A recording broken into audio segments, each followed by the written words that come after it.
we are in a world which is just getting more and more digitally connected, right? We had this one rule that once you start doing something, you got to try at least for 3 years before quitting. So if you've started something, you need to give it a full 3 years before you can quit it or something like that, right? How has your life changed after Shark Tank? Shark Tank really helped one thing over there.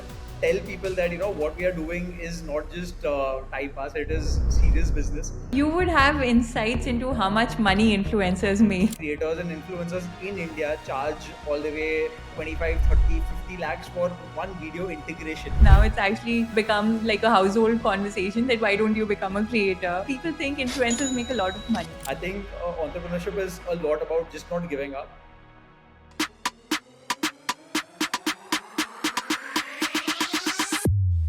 Welcome to the India Opportunity Podcast. Our guest today is Yash, co founder of Wyld, a company which is building the world's first social currency card. Yash may look very familiar to most of you because of his recent Shark Tank fame. They recently featured on the show and had all five sharks compete with each other to make them an offer. To say the least, it was a wild ride. Prior to building Wyld, Yash, an IIT Bombay graduate, built Influnite and Socialgram and was deeply embedded in the creator economy and influencer marketing space before they became buzzwords and mainstream. Yash and I go back 3 years where I'd invested in Wyld in their pre seed round. It's really been amazing to see Wyld grow over the last few years, and today I'm excited to deep dive with him to understand the nuances of the creator economy, his journey of building a new category, and the fintech play they've identified before it became mainstream. He believes that the future is going to be creator led, and today we'll deconstruct what that really means. Welcome, Yash. How are you today? I am great. Thanks so much, Shrishti, for the wonderful introduction and for also being one of our earliest supporters, backers, and believers. And it's great to be here and have this chat with you. Of course, thank you for taking out time on a Sunday and still showing up. It's awesome to deep dive with you today. Yash, let's start from the very beginning. Keeping your work identity aside, tell us about your early years. What were you like growing up? So I think since school days, I come from I'm a Marwari and I come from a business family. So since the very early days, having business conversations and talking about business and all of that has been a part of the dinner talks with my dad, right? And my dad's been I'm very very grateful to him, and he's been very kind to even when I was a kid, right? And like he was very much okay to take me along with him for meetings and all of that, and I think that really helped shape my mind in the early years, and start thinking business from very early on. And because of that, so during school days, I was I liked physics, maths, and science quite a bit. So becoming an engineer was sort of pre-decided, and I was very much okay with it. But once I got into college, so I was fortunate to get into IIT Bombay, and once I got into college, during those years also, I think one of the things that has been very very integral to me has been always sort of building and trying different things out, right? So all the way from first year in college, like just a couple of months we had just gotten started, we came up with this idea of so we had these workshops in college itself where they taught us how to make remote control cars and line controller boards and all of that. And although it is very very simple, it sounds very cool, and we ourselves got fascinated by it, and we are like, let's make a business out of it, right? And so since the first second month of college, I've been sort of doing all of this. In college itself, I might have tried about 6 7 different ideas, none of which succeeded. But so that's just always been me, right? Like trying different things out, trying to do things. Wow, that's amazing. Fun fact, even I built remote control cars during my engineering degree. I think, it's a very fun experience. It sounds very fancy, but when you get to doing it, not that complex, very honestly. Exactly. All I think all engineering colleges have it, right? And Yeah. at that time, we just thought, hey, because we are from IIT Bombay, getting entries into school would be very, very easy, right? And if Yeah. we can go to school kids, teach them how to make these cars and make a lot of money and become billionaires while in school, while in college. So Yeah. it sounded a very fascinating idea, but yeah, things didn't shape up as we were expecting it to. It's so amazing that your father was taking you to meetings and sort of conditioning you into growing into a business mindset at large. Tell us about those 6, 7 businesses. What were some of those ideas, if there's anything you want to talk about from there? Uh, so this is one of the things which I told you about, right? This remote control guys. So everything was going really well. The stupid reason because of which it didn't succeed is, I think at the end of the semester or something like that, we were shifting hostels, and while shifting hostels, we ended up misplacing all the spare parts of the raw material that we had gotten, and we then never again got to buying it again and doing all of that, right? So that never ended up taking off for a very very stupid reason. But then after that, one of the things, as students we are all very confused about is which career path to take, what to do, and what to become going forward, right?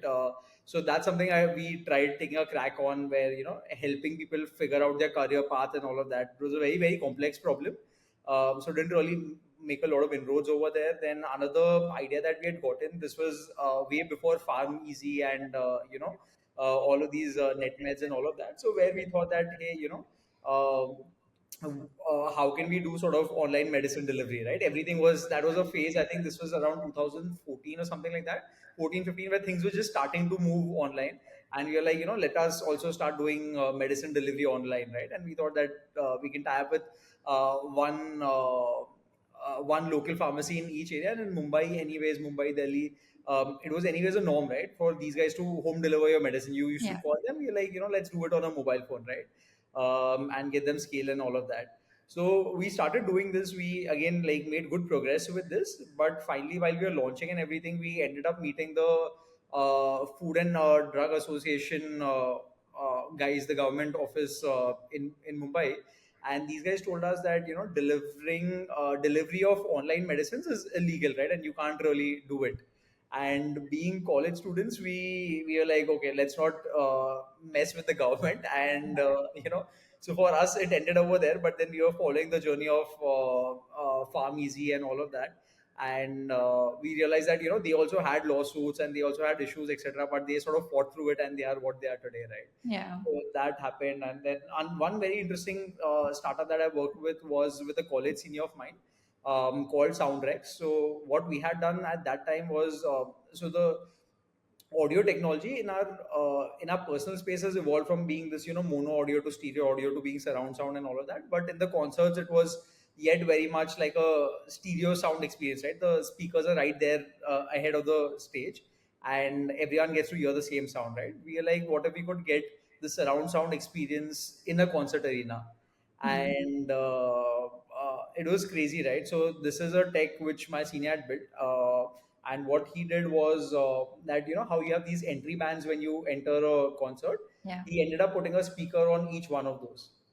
So Okay. imagine now there are 5,000 people Yeah. in a concert. There are 5,000 speakers and sound is coming from all around you, right?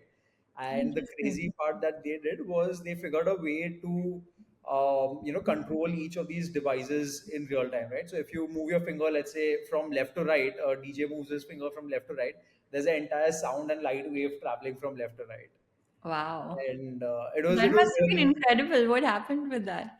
So it was absolutely incredible. So I became a part of this because for IIT Bombay, if you've heard of Mood Indigo, I was heading the concerts and the music department for that. Nice. Yeah. So I brought in that entire perspective to it. But I was yet in college, and these guys were sort of senior to me. We got a chance to sort of in first get incubated in South Korea and then to LA and all of that, and lots of exciting things happened.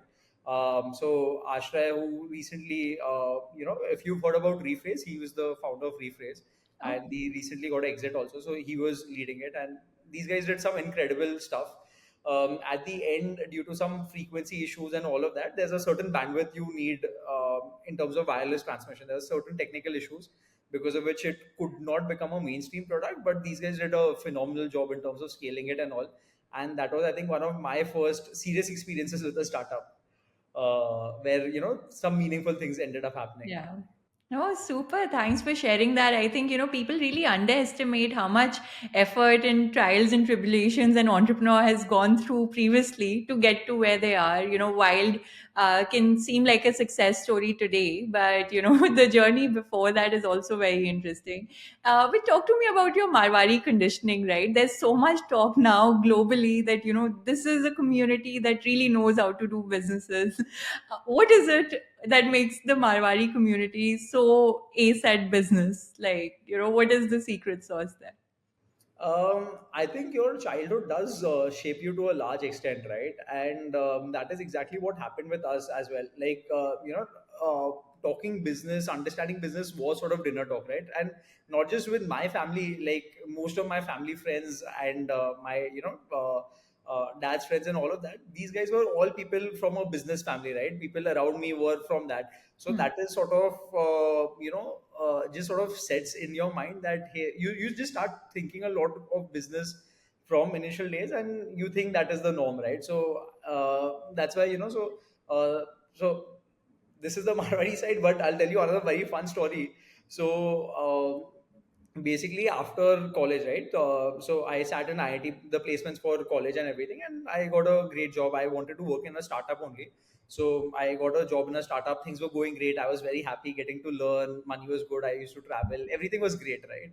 And then one fine day, I think 6 months in my job, a very close friend of mine who knows me pretty well, a college friend, he ended up telling me that, Yash, you always wanted to do startup and entrepreneurship and business, right? Why are you doing a job? And I'm like, I'm taking a couple of years of learning and everything, and then maybe I'll jump into it, right? And he made a point saying that, in while doing a business, your learnings are going to be completely different any which ways, right? Why not take the plunge today? Yeah. And it was a very, very casual conversation, Srishti. But what ended up happening is that after that conversation, the very next day I go in and I put in my papers. Okay. So That it was a very was easy, convincing part on your friend's side. so the story continues, right? So it was a very casual conversation, and the day I put in my papers, the same day I had to again go meet him for dinner at his place, and we hang out, we chill, everything. And while leaving, I casually end up telling him that, dude, yesterday we were talking about this, right? And I ended up putting my papers today. And he also couldn't believe it because he had made that comment just as, like, passing by comment, right? And it was so difficult for him also to digest. But I think because of those early days and everything, right, uh, giving entrepreneurship a shot and trying to build your own business was a given for me, right? I think I could not have chosen any other way.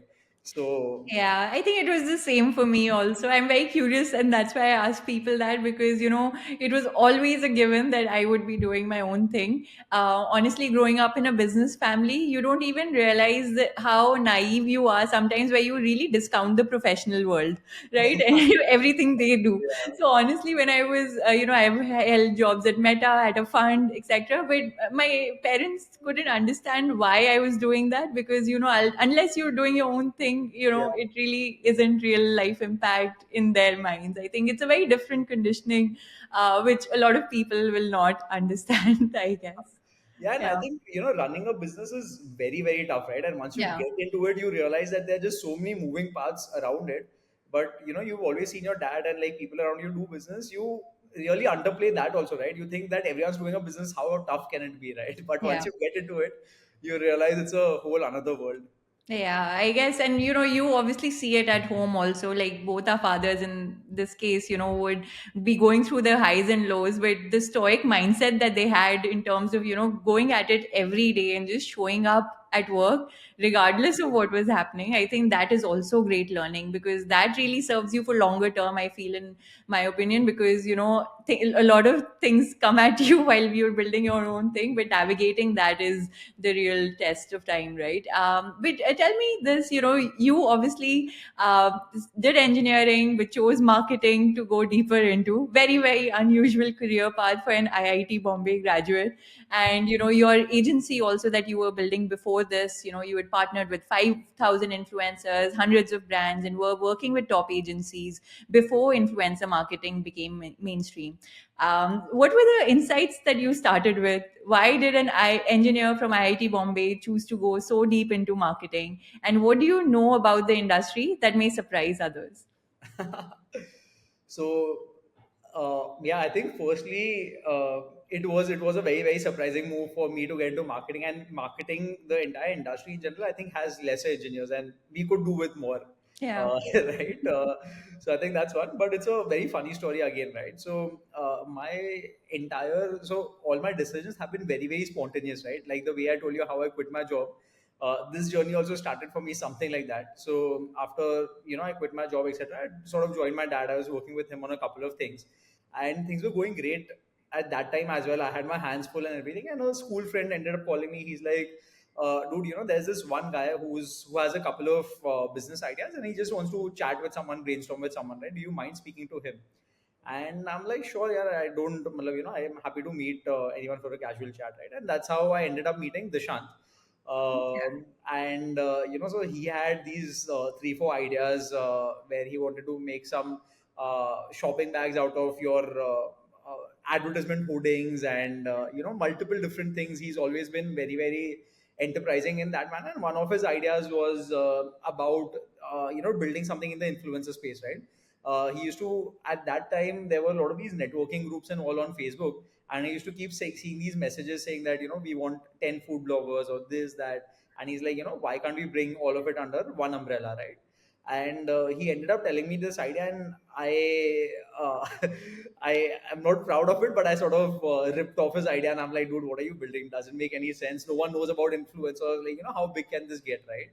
This And was I which didn't. year for This everyone? was, I think, 2018, Got it. and I Yeah. myself was not on social media. So most of his ideas, because I just sort of didn't give him a lot of importance to it, and he went home pretty dejected and demotivated. And I so I'm can't very wait for glad that Dishant to hear this, who is now your co-founder. But obviously, there's shared history and lots of mutual love and respect now. so he yeah, so I'm very blunt that way, right? And he's gotten used to that bluntness right now, but that time he was pretty demotivated with it all. And but I went home and I read more about the entire Instagram and influencer space, and realized that, hey, it's social media is growing at an exponential Yeah. pace, and it's something interesting, right? So I call him up and I'm like, dude, my hands are full. I can't leave my dad's business, but I'm happy to sort of chat with you, speak with you, and figure things out, right? Just help you out as a friend. So that's how the two of us started working together. And from there on, even I didn't realize, when I started spending significant considerable amount of time with him, and I'm like, I'm spending a lot of time with you. You figure out what you want to do. I like, we'll figure it out. And one fine day I ended up moving full time. Even we didn't realize when that happened. My parents were again very supportive, so because of that, it was pretty easy for me. But yeah, so that's how it happened. And honestly, Shushri, I think for me, the reason I got into a marketing space is, I think, less because of the idea, but more because of Dishant, right? Like, as people, we are two very different kind of people, but there's a high level of trust between the two of us. Yeah. So I think because of that, we really saw each other adding a lot of value to our personalities, and together we make a good team. So I think that's how the partnership got started. And again, there's been a lot of journey which you mentioned, the agency, this, that, and now Wild. Wait, tell me from your first experience where you completely demotivated him to building that level of trust and choosing him to be your co founder, because that is a very pivotal decision in any company's journey, right? So, how were you able to build that trust? What were the signs or what were the things that happened that made you believe that, this is someone I want to partner with and build a business with? So I think at that time both of us were very naive, and we didn't really give it a lot of serious thought. So for Dishant, I think he didn't really have anyone else to work with, and I was from IIT Bombay, so he was happy to jump on anyone who was willing to support him. And so that was his scenario. And I think with me also, all I did was just make a call. The school friend who had introduced us, my school friend, the mutual friend, I just asked him that, how is he as a person and everything. And like, he told me he's a trustworthy person, right? And I think we just started working together. And while working together, we were just very comfortable with each other also, right? And yeah, I think, like, for him and me both, one of the things was, I think money was not really a very core thing, that, this thing. The main idea was that, to build something big, build it in an ethical manner, and some of these core values or principles which are there, right? So that I think is very very common, which makes us also trust each other very very blindly, right? Yeah. And that helps a lot, that allows you to not worry about his part of the job, and just yeah, like he knows what I am good at and I know what he's good at, right? We don't look into each other's side of things at all. Yeah. Wait, how did your past experience of building in the influencer marketing space with the agency take you towards building Wild? What were the learnings from that business that helped shape Wild into what it is today? So we actually started up with a tech platform, right? So we, for influencer marketing also, we wanted to sort of build a scalable solution sort of a thing. So we built a DIY SaaS platform where brands can come in, influencers come in, work together, like a marketplace. That didn't really take off, and brands were like, hey, here's the money. We don't care about your platform. You just get us the results, right? So that's how we started working like a agency instead rather than a tech platform, and we started making a decent amount of money for a bootstrap company, and it was just the two of us, a few other members and all of that. So we were making a decent amount of money, things were going pretty well, but around that time we realized that with the entire influencer marketing space, right, like many a times what was happening is the same influencer was promoting competing brands, right? So we are like, authenticity, if we can somehow get more authenticity to the entire equation, I think that'll be very very powerful, right? And I think the second insight that sort of hit us was that why are we just working with the top 1% social media users, right? Wherein sort of even like anytime a friend of yours launches a brand or something, right, you do to support them, give them a story shout out, and it does count, right? It does help, Yeah. it does get the word out there, right? And that's when we realize that all of us have a circle of influence, right? And not just the bigger celebrities and influencers. And I think the third and the most powerful idea was that for any brand, you put in so much effort, you use all the data, this that, to find the best influencers. But in reality, for any brand, right, there can't be a better marketer than their own customer, Absolutely. right? And that for us was the game changer, right? And then we sort of realized that we are like, dude, this could become something so much bigger, right? And this obviously happened while working with one of the brands only, but then once we got the idea, we are like, we have to do this, right? So we ended up, this was also a very very tough journey, like we did a lot of pivots after we got this idea also. And while we were doing these pivots and working on all of that, it was not an easy journey, and because it was tough to build a new concept, right? Yeah. And to focus on that, we ended up shutting down the agency, all which was giving us money at that time, which was helping us make money. It was a tough call, but yeah.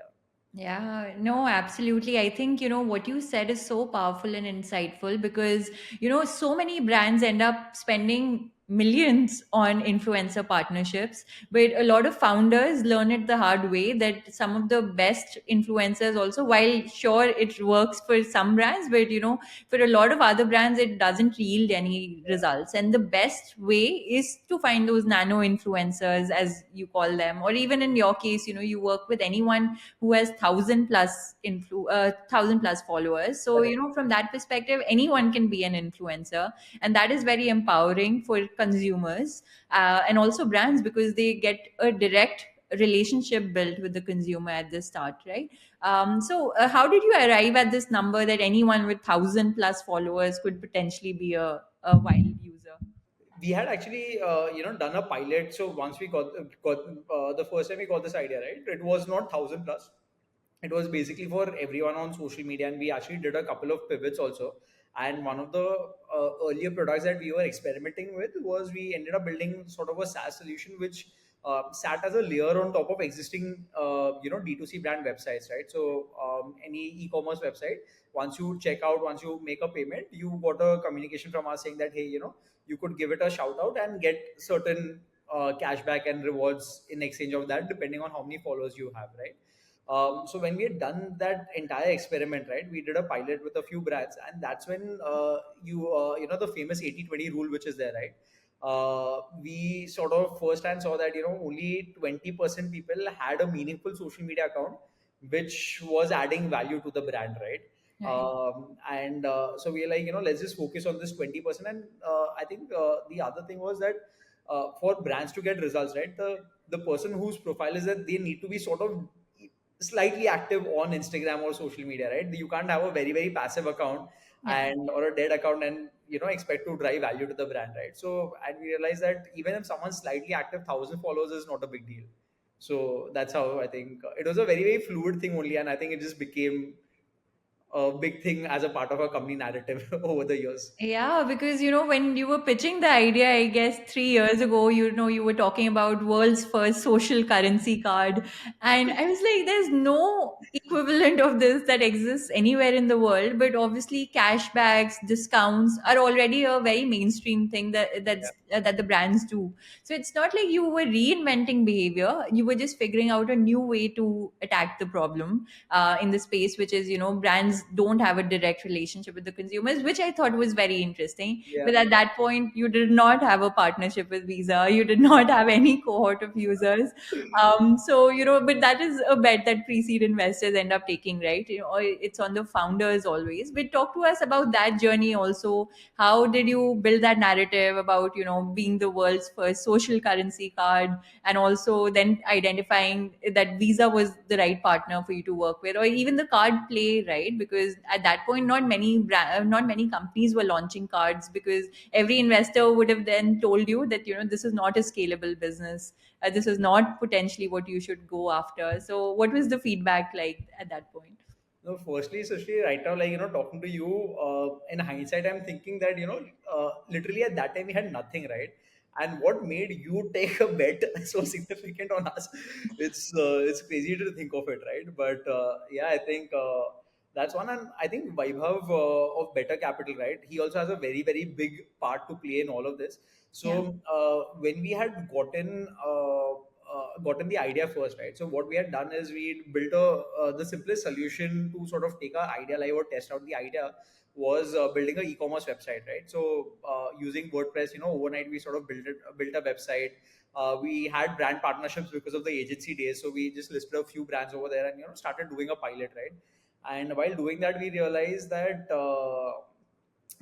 e-commerce is an entire different ball game, right? We got into this to solve sort of marketing problems, but the entire CAC was very very high, and we were just fighting this entire e-com problem, right? And we realized that this is not the way to go, right? The CACs were very high and all of that, and we didn't want to make under Amazon or Flipkart. So that's when we sort of pivoted. We ended up, building the SaaS solution, which I was talking to you about earlier, where we saw this entire 80-20 rule, where we realized that only 20% of the users are driving majority of the value to the brand, right?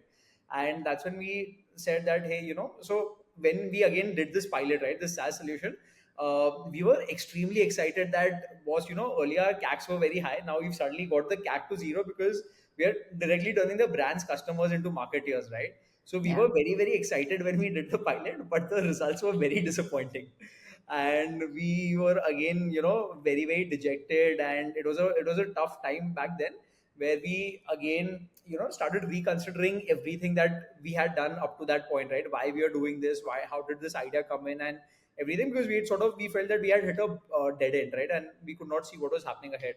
And around that time, I think I had the first call with Vaibhav, and I remember I didn't have any pitch deck or anything like that. I was just telling him about these experiments that we were running, and told him that, hey, we are doing this, and this is what's happening right now. I'll tell you what happens, right? And hopefully we'll raise and all of that. Yeah.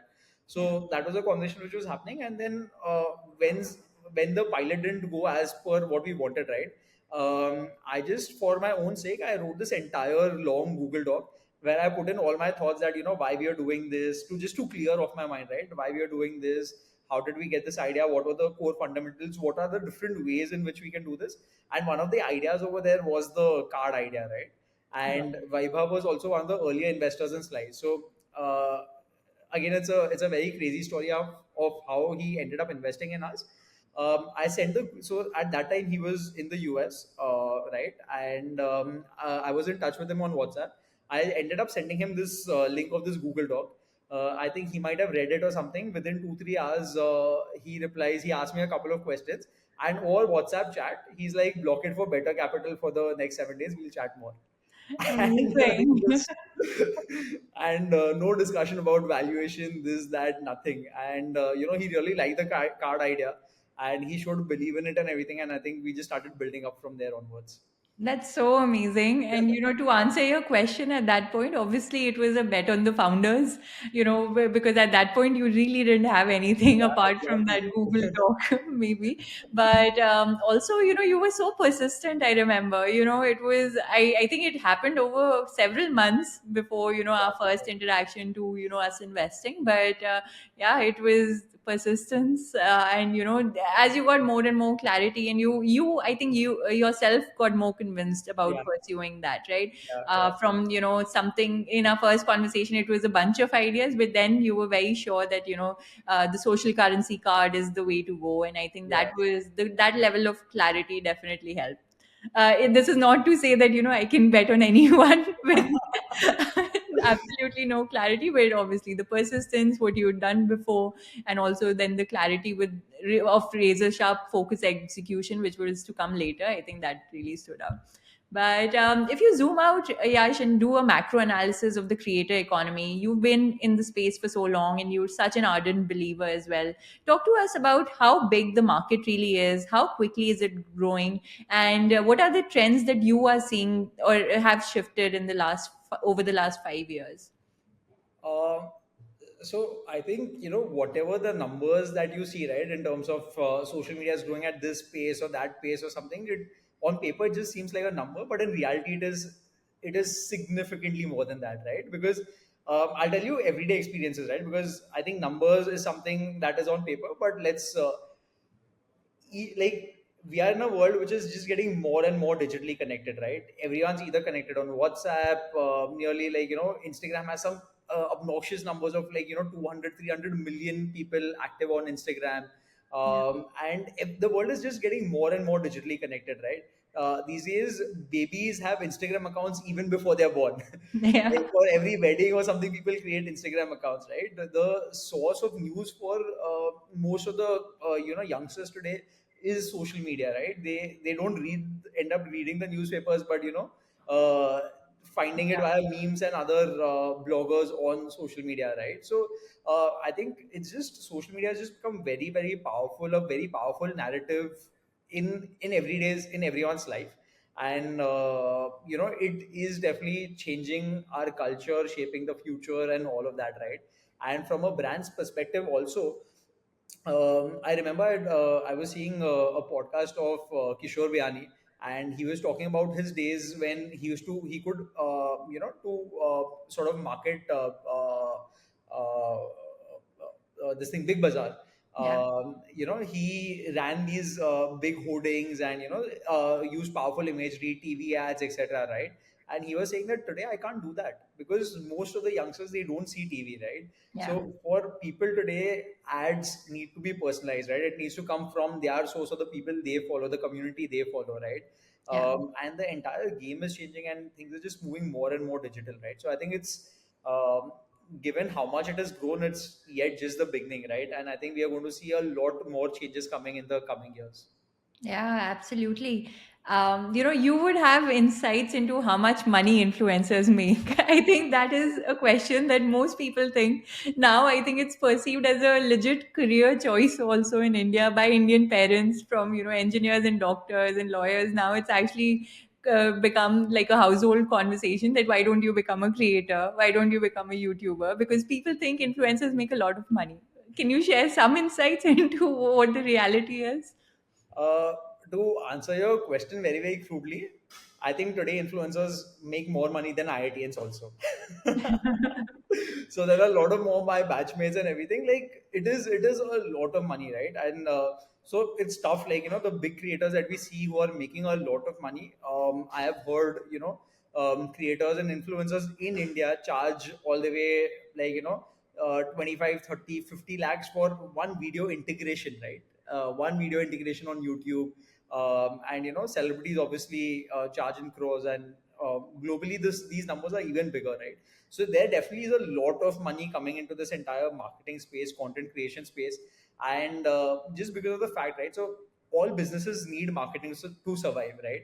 And because the traditional forms of marketing are sort of dying out, there's just so much more money coming in content and digital media and all of that. There's a lot of money to go around as well, right? And for each of the brands, so influencer is one career option, right? Where clearly all of us know that they are making a lot of money. And legit, if you go to colleges and schools today, people, you ask them what. There was a survey also, I think, done in the UK or something, and it was crazy, right?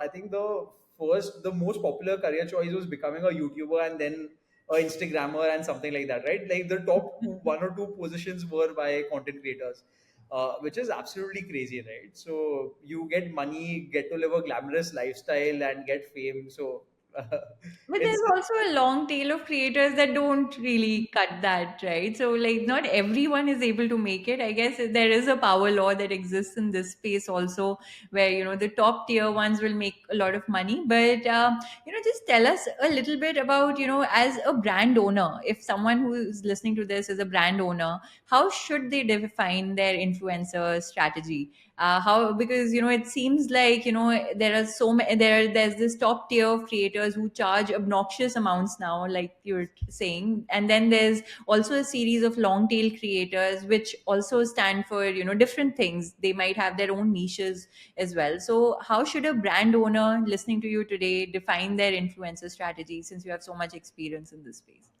Sure. So just before I get into that question, so definitely, so although I said that it's a very glamorous and aspirational career path right now, becoming an influencer, it's definitely not easy, right? And Yeah. anywhere, if you want to be supremely successful, it takes a lot of effort and hard work, right? So I And think consistency also, right? exactly. People do it for 10 years before they become something, but in today's generation, I guess people want to skip those 10 years and just get to the fame. Doesn't Yeah, happen yeah, that way. absolutely, absolutely. Yeah. So it's by no means easy to become a big Yeah. creator. And answering your question about brands, so I think it's very interesting, right? So with advertisement, what's usually happened is that if there's any new strategy or a set path which is there.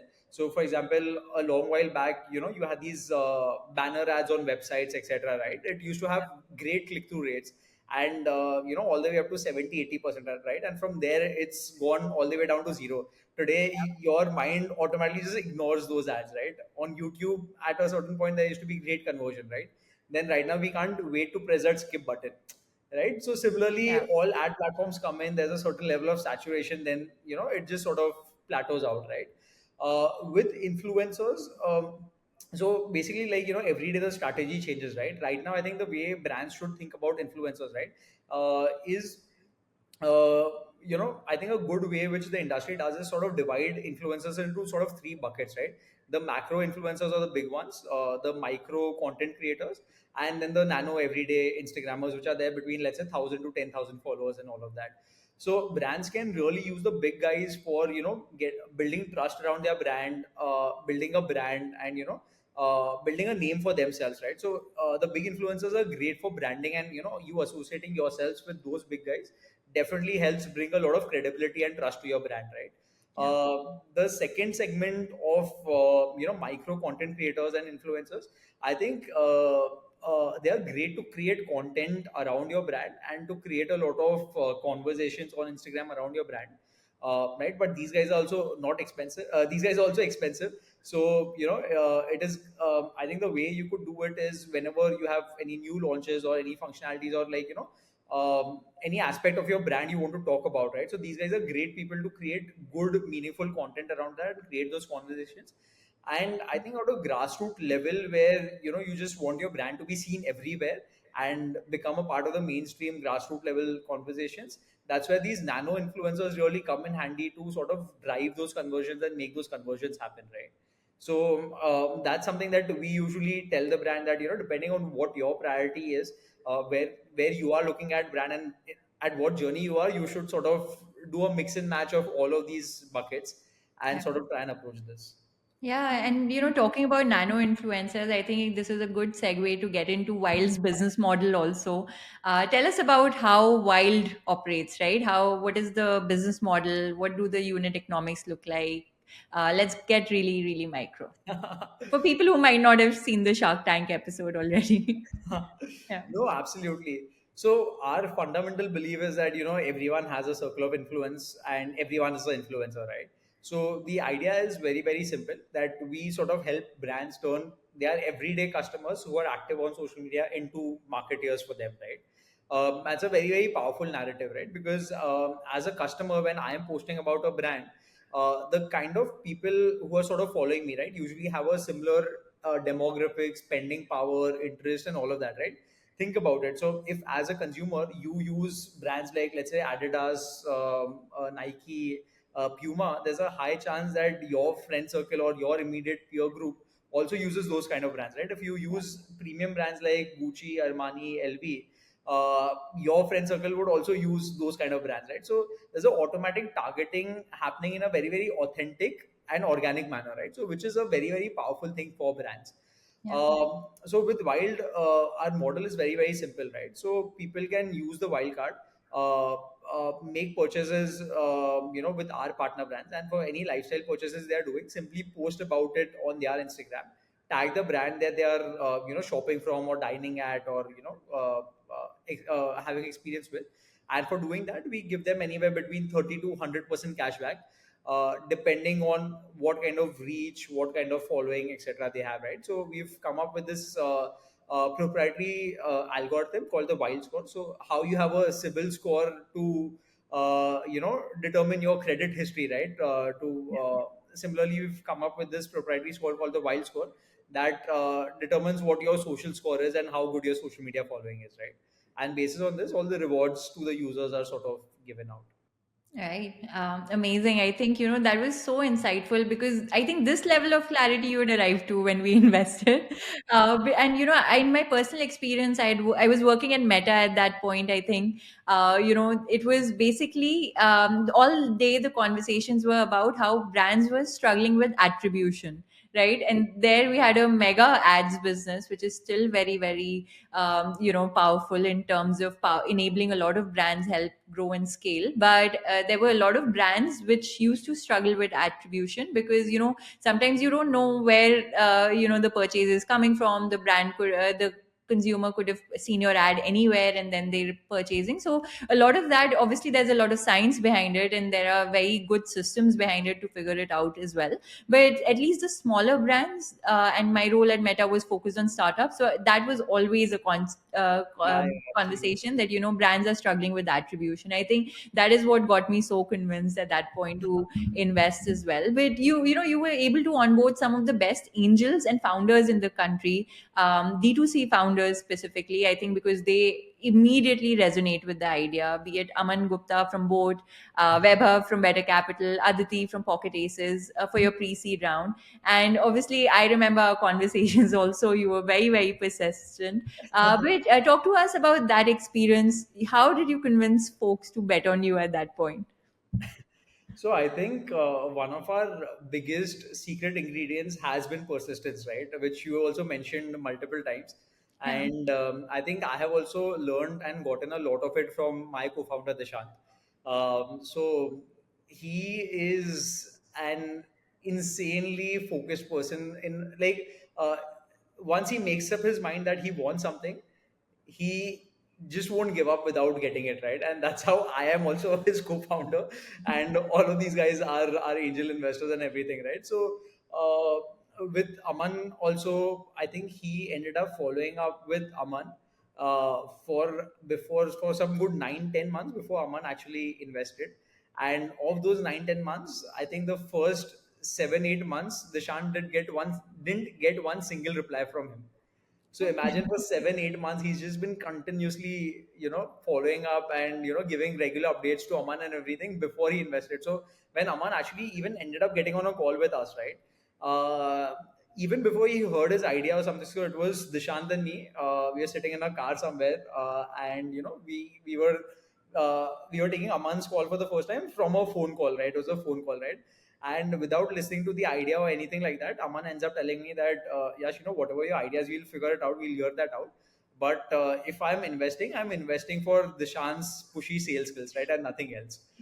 Yeah. And so it was just that, I right? didn't know you were doing it to other people also for months at end, but clearly that worked in your No, so we favor. didn't end up. So we, first did our research on what the people that we ended up wanting. So Dishant really, he had been following Aman for a while. He really knew that he wanted to get him on board, right?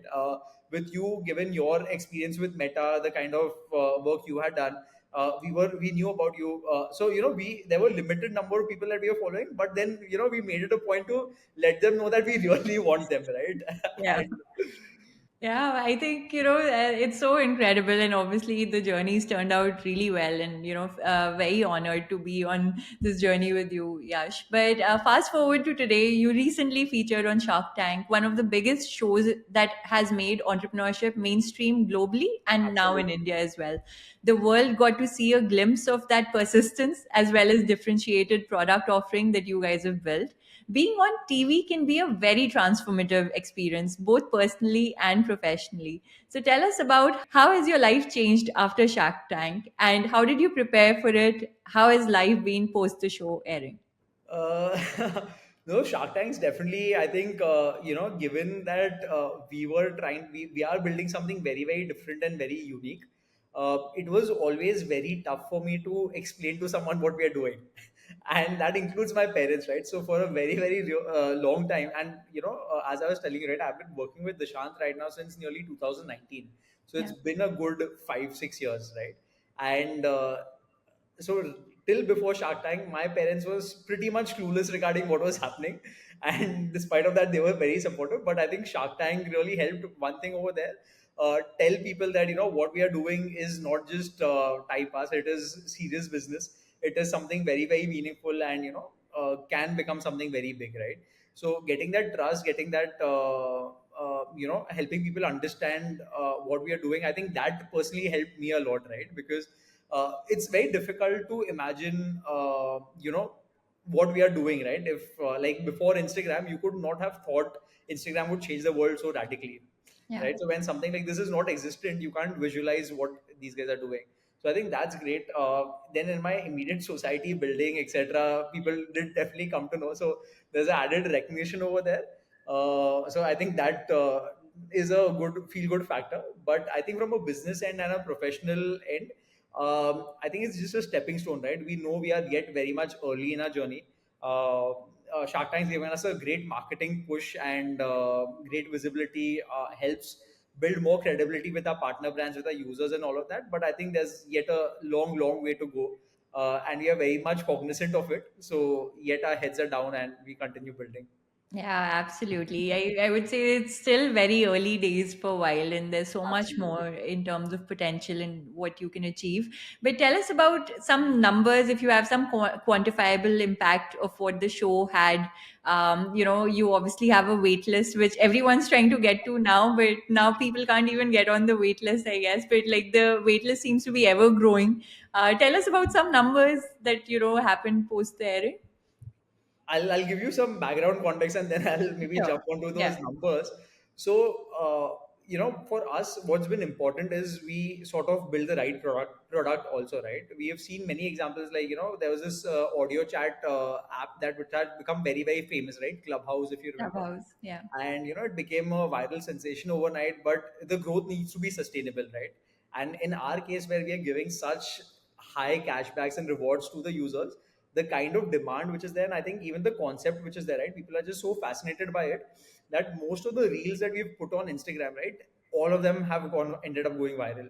Yeah, So I that's, think I want to talk about that also. Recently also I saw something where Dishant is standing outside someone's building. I think Palak Gulati, Nish yeah, Head's founder, yeah, who's also been on Shark Tank. I think you guys have a very, very innovative approach in terms of how you do reels. But yeah, please tell us about the reels going viral because it keeps happening to you consistently. So you clearly have discovered there's a science to it and an art as well. No, absolutely. So our social media team is bang on. Yeah. Rich, who's my third co-founder, he's also doing a phenomenal job with social media. And I think a big reason for that is also the concept, right? So I remember this was, I think, the one of the first reels which had gone viral. This was, I think, around September, October last year, where there was this one creator we had tied up with. When we had sort of finalized with him, he had about 5,000 followers. He was also growing pretty rapidly, and so we were expecting that when so he agreed to create a video about Wild, and we were expecting that it'll maybe get 10,000, 20,000 views at max, right? Hmm. You want to take a guess how many views it ended up getting? Somewhere millions, some millions. 15 million views. Wow, that's Right. incredible. And so overnight, the day he posted, we had like 100K views. I think we had million views in the first day itself or something like that. Our website crashed, and everything around us, like we just couldn't fathom, because we had not even started marketing then, right? We are like, yeah, what would one video do, right? So we were just Yeah. completely unprepared for it. And since then, our wait list has just been growing, right? So before Shark Tank, we had, I think, we already had about 350,000, people on the wait list. Shark Tank added another couple of lakhs to that. Wow. So, and right now for us, we are yet, so we very soon want to open the floodgates to all. But with Shark Tank also, we did onboard a few thousand more users, and again that gave us a lot of feedback, learning. So we are again, in the midst of sort of building all of those feedback that we have gotten, incorporating those feedback, and then again opening the gates to more people, right? So that is the approach that we are taking. So we know a lot of people who want the wild card. We want to give it to them, but and we are trying our best. So hopefully, just a bit more time. Yeah, I think, execution obviously takes time. I remember even from our first conversations after you got your partnership, I was like, why don't you try it with more people? But you were very clear that you wanted to experiment first with 200 users and then, get it out to more people. So you've been very methodical in that sense also. You've done it like in a very experimental manner, cohort based manner, which I personally really like now. But I remember when your visa partnership was taking forever to work out, and the days when you started with a cohort of your first 200 users, the world might see the wild now, but I know that it's taken almost 4 years of hard work to get to this point.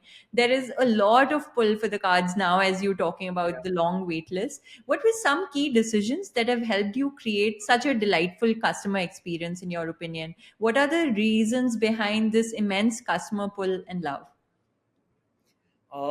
So you are absolutely right. The first 200 users which were there, right?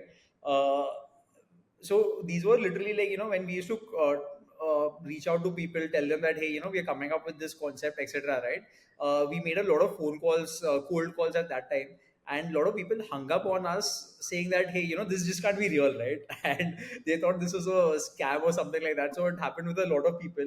And Right. even with our friends, we literally had to sort of beg them that, guys, please use the card, try it out, give us feedback.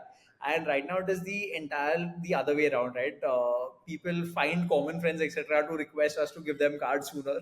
So things have changed. I think a few things that have really helped in this entire journey is we've always tried sticking to the first principles, and trying to ask uh, the why question before taking any decision. Right now also, as a startup, right, it is very very easy to just sort of onboard all of these people, show phenomenal growth to the investors, to everyone out there, raise even more capital. But Yeah. we know that won't be sustainable, right? It is very tempting to do it, but it takes a lot of guts to sort of say no to that, right? Our team continuously asks us, anyone new joining our team asks us that, if you have so many people, why are we not taking more people in, right? Yeah. But we want to do it right? Like it needs to be a sustainable thing. One of the, again, a crazy thing is that in India, we are trying to build a high cashback and reward company, right? There are going to be immense number of frauds, people trying to misuse it and all of that. So we need to be Yeah. very, very careful how we are scaling it. The execution needs to be on point, right? So keeping those things in mind, the brands need to fund these rewards, right? So it needs to be sustainable for the brands. It needs to make sense for them. So making the handshake happen in the right manner are all very very critical things, I think, which we are every day getting more and more things in place before we sort of just scale it all up. Yeah, makes sense. Yeah, because honestly, for this kind of business model, there's so many things that can go wrong. I think you're doing the right thing by taking a very thoughtful approach in terms of how you plan to grow and scale, and don't give in to investor pressure, no matter how much it You is. guys I have been think. extremely supportive. Yeah. I'm not saying it for the sake of it, but literally, everyone on our board. I think one of the things also helped is for everyone who invested, right? We had been speaking with them for a while. They all sort of knew us, Yeah. and most of them are founders, right? So I think they very well understand our journey also, and everyone's been very very supportive, right? Without you guys ka support, I think we would not have been able to do it so patiently, right? So Yeah, because there's so much hype around valuations and follow-on rounds, etc. And sometimes founders do give in to that, right? But to say no, like you said, takes a lot of guts and gumption to be able to take the harder path, even when there are easier ways available to you. In this sense, just opening up to everyone on your wait list can show immense growth and scale very quickly, but being very careful and thoughtful about it, I think that's the way to go for sure. Yash, tell us, what is your personal ambition for the business? How big do you think Wild can become? Mm. So I think what we're doing, I feel, is something completely radically new and different, right? So how it is, I think, tough to imagine, like before Instagram or a mobile phone or any of these radically different technologies came in, right? Any category creator, it was tough to imagine how the world was before and after that, right? You could not imagine how this thing would change it. So for me also, it's personally very tough to sort of put in words what might happen, but I think the way we are going, things are going to get more and more digitally. Everyone's going to get more and more digitally connected, right? Today we have our own personalities, and before getting on a call or meeting someone, you definitely check out their Instagram, their LinkedIn, etc., right? And I Yeah, think with each passing day, our digital identity is going to keep getting more and more a more integral part of our lives. absolutely. And Wild is sort of building on that, right? We think that your social influence, your network is your net worth and is an asset for you, right? And there are going to be plenty of ways through which monetization, and it's going to help in a lot of different aspects of life, right? Yeah. So I just feel that this entire layer of social network and your social currency is going to be a important fabric in of the future, and we want to be a big part of that, right? So I'll Yeah, just leave it over there. yeah, absolutely. Category creators sometimes have a hard time answering this question because you really don't know where you can take your business to, right? Like Instagram, if you listen to Kevin's talks, he's always about, we were just building filters, and my wife suggested that, the pictures are not looking good. So we built more filters, and, suddenly the app just took off. So, sometimes you cannot think about how quickly growth can happen to you, but clearly in your business you already have a long wait list, and you have users in terms of distribution to be able to take your product to market. So I think that is the key thing that you've been able to crack, and now what happens from here is in your control, and godspeed to that. But I should come across as a very very upbeat person, but tell us about specific challenges or setbacks that have played a significant role in shaping your perspective and approach. I think so. There've been, like in any founder's journey, right? I think it's just a lot more downs, downs, downs, and then you have these few spikes which are ups, and Yeah, then some more downs, downs, downs, and you just sort of continue going up from there, right? So it's definitely not been an easy journey, right? So from 2018-19, when I sort of met Dishant, right, one of the first platforms we started was Influnite, which was a tech platform. To sort of promote that platform, we started a magazine called Influ Magnite. Then from there we pivoted. We realized that the platform's not working. People want a agency, right? They want to work with the agency. So in parallel, we started a new agency called the Social Gram. Then when we got Wild's idea, we start like we built a new brand name that time called Slash Tag. Then we yeah, realized there was someone else building with a similar name, and that's when we changed our name to Wild.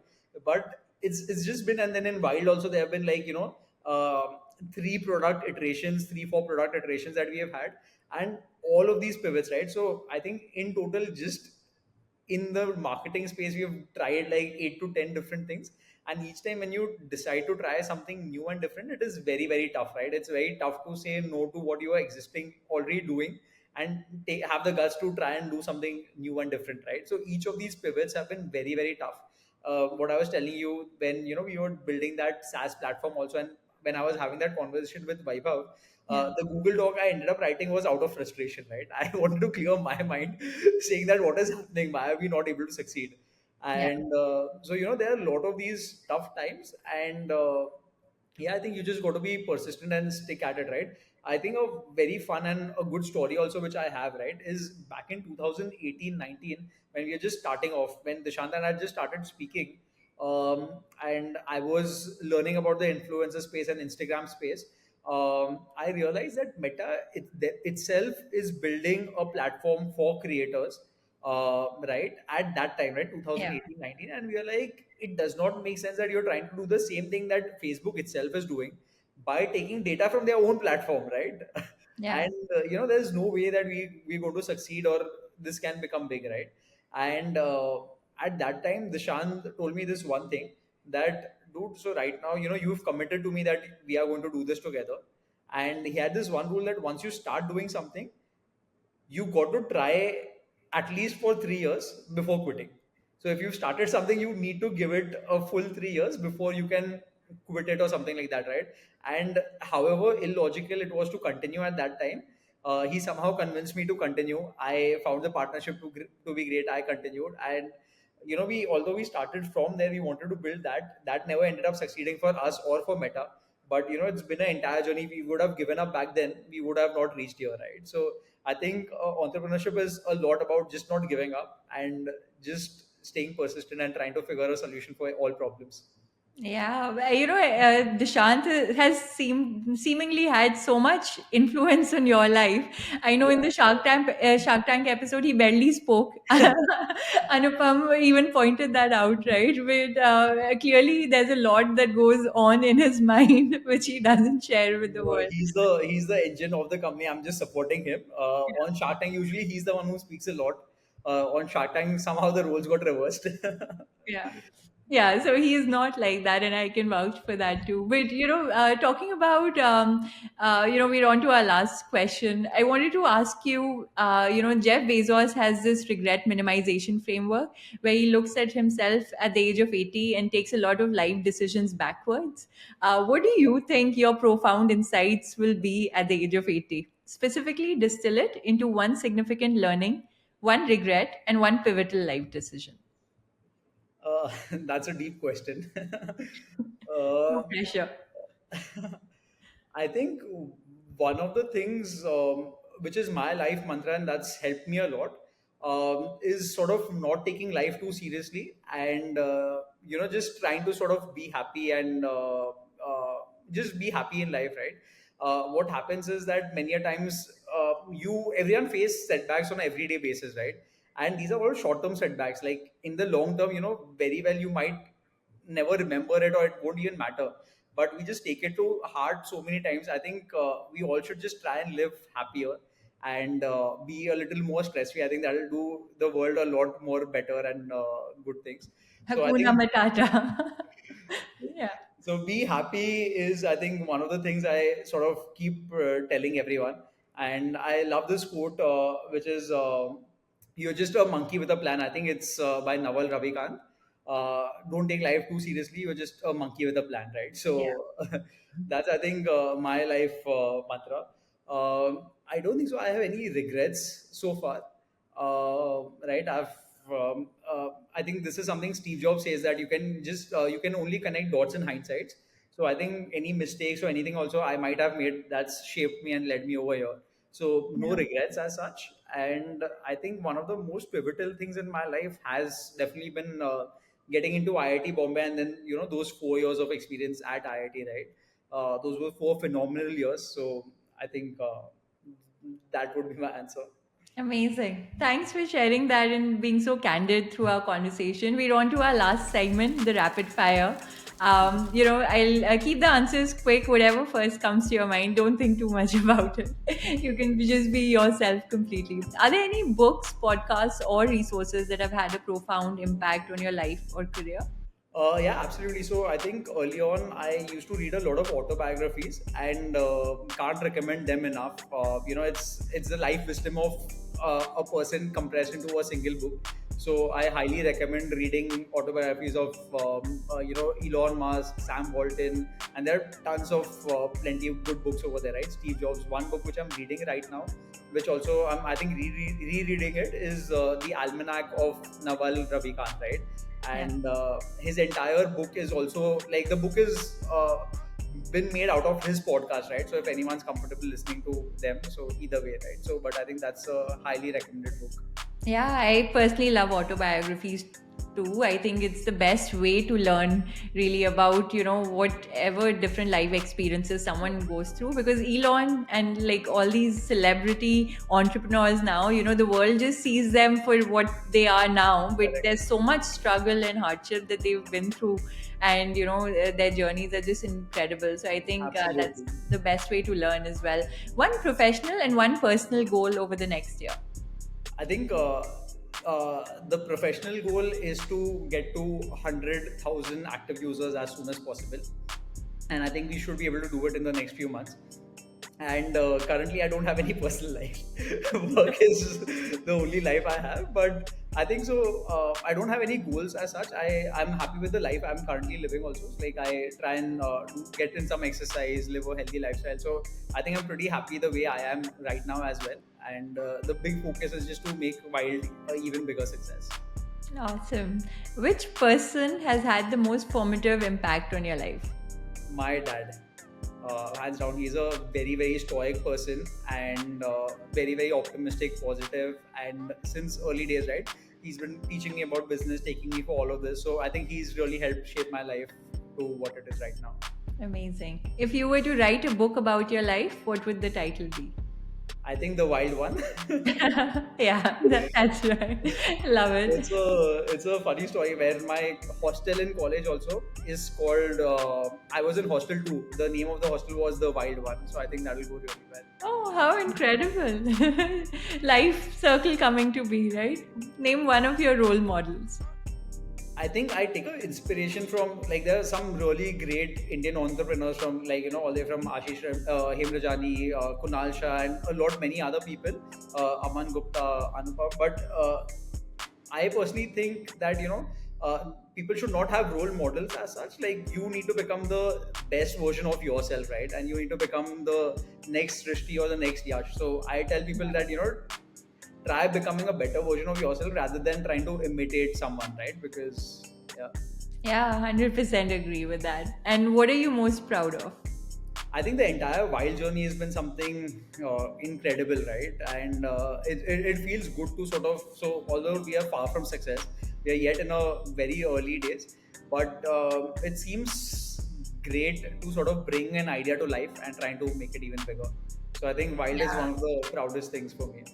I'm sure you didn't imagine that this is what Wild would become, right? And Absolutely not even my wildest dreams. yeah. What's the kindest thing anyone's ever done for you?